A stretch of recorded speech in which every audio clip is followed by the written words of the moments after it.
Hello everyone and welcome back. I am the Pompkin King, and in today's episode we're going to be continuing our build of Pure Imagination, Pure Steam.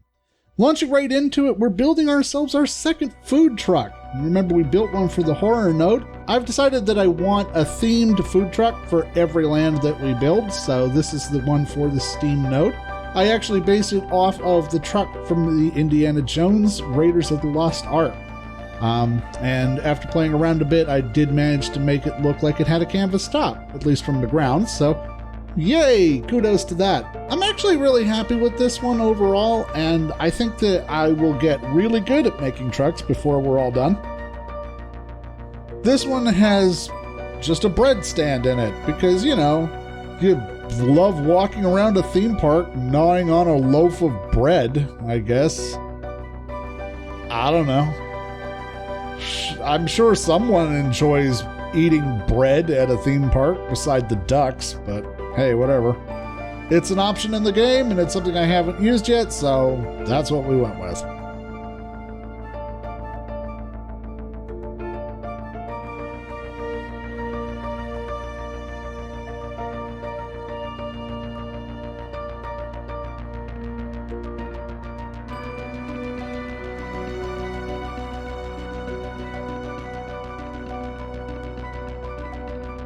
Here it is in C2. I put it right across from the train station, so it meets you right as you get off the train tracks. And here I'm working on a race course. So I knew that one of the rides that I wanted to add some flair to the steampunk node would be a go-kart course.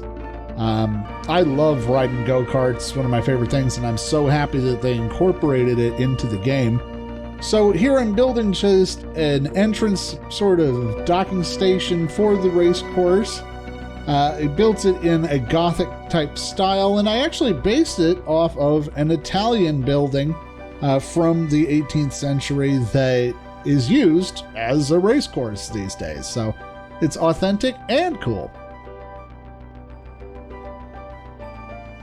Once again, the roofs gave me an absolute headache. I cannot emphasize enough how much I hate the roofing system in this game. But after a while, I did finally manage to get it so that everything was closed off and ready to go.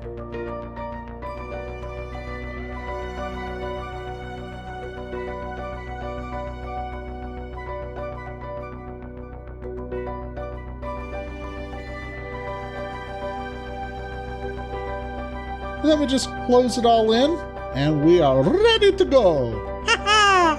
Now, I'm giving it a Mario voice because I based this off of kind of a Mario track idea for Mario Kart. I love Mario Kart. It's one of my favorite games for Nintendo. And it's something that I was thinking about because they have these race courses in the game. You know, they have the go-karts. And I was thinking, well, what if we had Mario Kart in the game?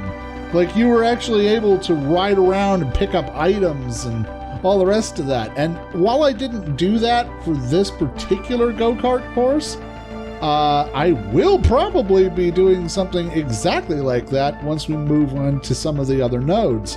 Particularly, I'm feeling the Asian node should have a Mario Kart course, like a proper one. I might do Rainbow Road for that. We'll see how we go. Here I'm just putting in some supports underneath the station for the go-karts because it is elevated slightly.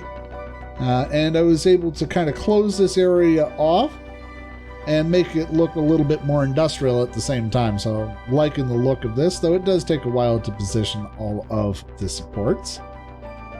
By the way, hats off to people who do custom supports because it takes so long to position all of these beams.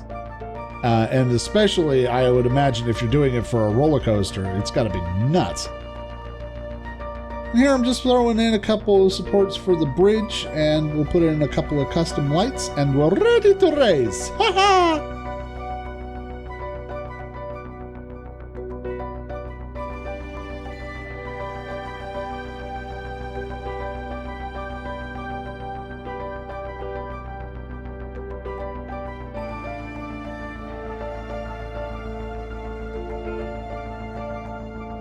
And here we go.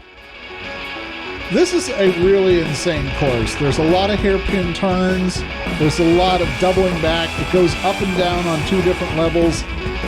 Like, real talk, if I was able to ride this course, I would love to go-karting on this. It looks badass.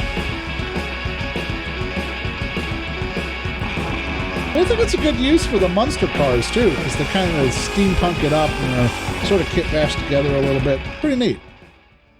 So here, I'm building a tower. Now, you may be saying, but Pompkin, what's inside the tower? Well, I'll tell you.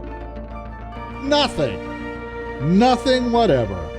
I looked at the skyline for the steampunk node. I saw that there was a space where there could be a good tower, and I said to myself, you know what? I'm going to put a tower there. And I did, and I'm happy with it. It's not based on anything. I pulled this completely out of my imagination. I'm just having some architecture for fun.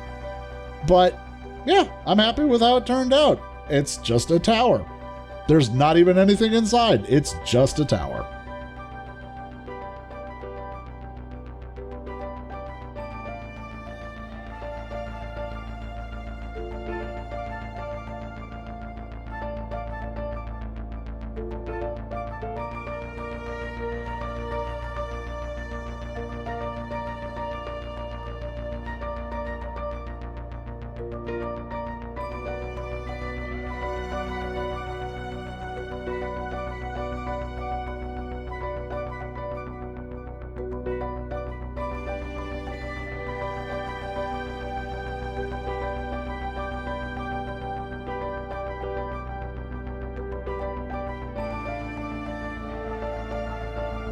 Here I'm making some custom supports. I was using chimney pieces almost exclusively to make custom supports for the roof part. It's not the best. Once again, the ability to scale would be really helpful, because then I could expand the width of some of those brick pillars so that they stand flush with the chimney bases.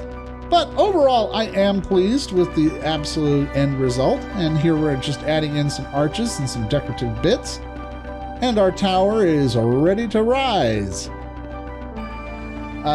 I knew when I saw the space that I wanted the tower to be 14 blocks high, so each block is 4 meters. 14 times 4 is a number. Anyway, I knew I wanted the tower to be a certain height, and I was able to get it to be that height.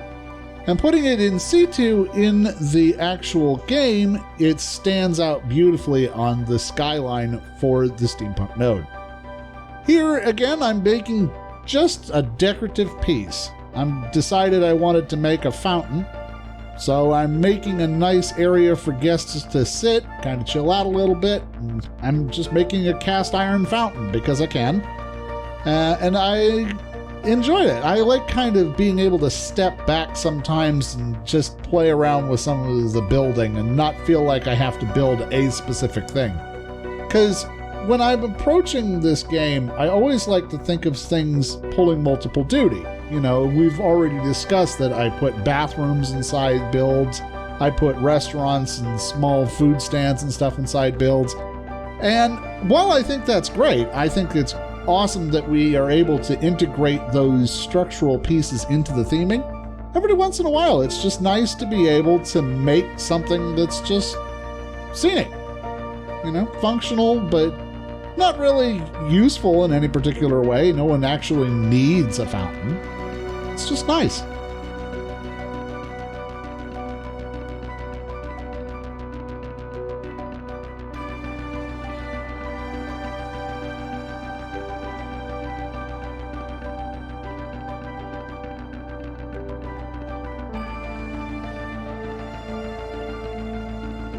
I've gotten pretty good at making domes at this point. So I found it wasn't too difficult to create a sort of cast iron cage for the top of the dome of this fountain, which is extremely loosely based on the Royal Albert Memorial in England. It's not actually based on it in any meaningful way, but I do like the structure of it. Here we go ahead and put in our fountain and slap a statue on top. Add in some splash effects, which I'm not sure why the game doesn't have splash effects already in the fountain, but hey, whatever. And then I put in some decorative plant pieces around the outside just to make it a nice little seating area for guests. Well, that's where we're going to wrap it up for today. If you enjoyed today's episode, go ahead and hit that like button. And of course, for more episodes in the pure imagination, you can subscribe and support us on Patreon.